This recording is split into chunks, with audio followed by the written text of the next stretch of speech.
Қайырлы күн достар, бүгін сіздермен осылай қыстың күніне квашеный капуста дайындайтын боламыз.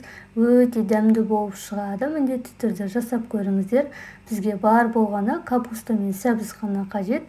Жуып тазалап, алдын ала дайындап алатын боламыз. Содан соң осылай арнайы өткізгіштен капустамызды өткіземіз.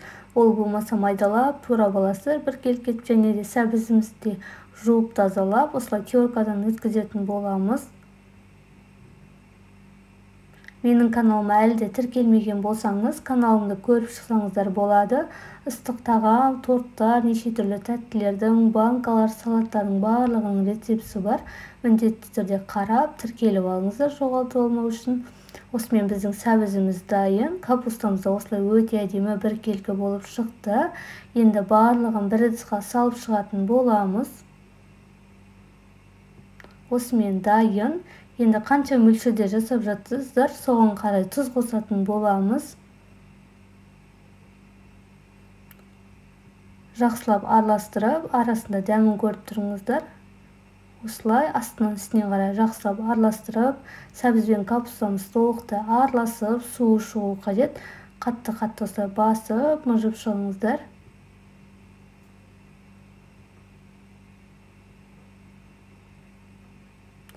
Өте дәмді, бұл салат және де өте пайдалы. Міндетті түрде жасап көріңіздер. Осылай видеода көрсетілгенде жақсылап араластырып шығамыз. Сіздер қалай жасайсыздар, комментарияға жазып кетіңіздер. Міндетті түрде оқитын боламын. Жасап көрмегендер болса, жасап көруге кеңес беремін. Осылай барлығын жақсылап араластырып шығамыз.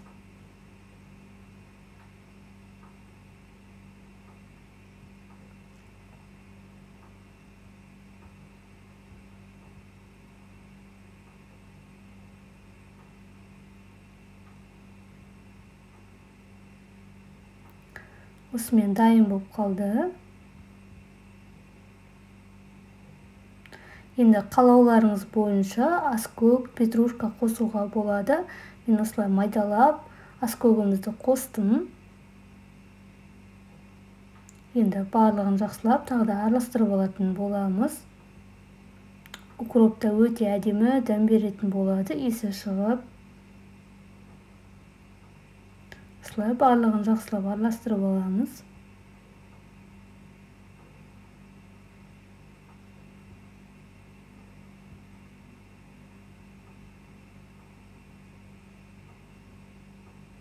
Көп мөлшерде жасаған дұрыс, өйткені басылып, осы бір тостақ ненің өзі кішкентай ғана болып қалды.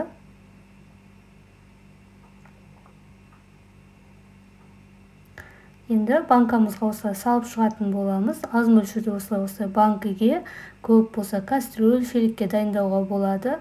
Осылай барлығын жақсылап салып, содан соң үстінен басып шығатын боламыз жұдырығымызбен.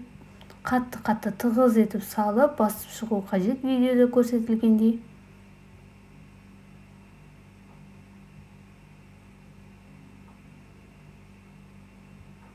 Енді дәмін келтіретін осылай бүтін қара бұрыштарымызды саламыз. Және де лавровый лист. Егер ұнамаса қоспауға да болады. Осылай барлығын салып шығамыз. Тағы да екінші рет қайталап қара бұрыш, лавровый листіміз салдық. Осылай ара-арасына салып шықсаңыздар, өте дәмді болып шығады.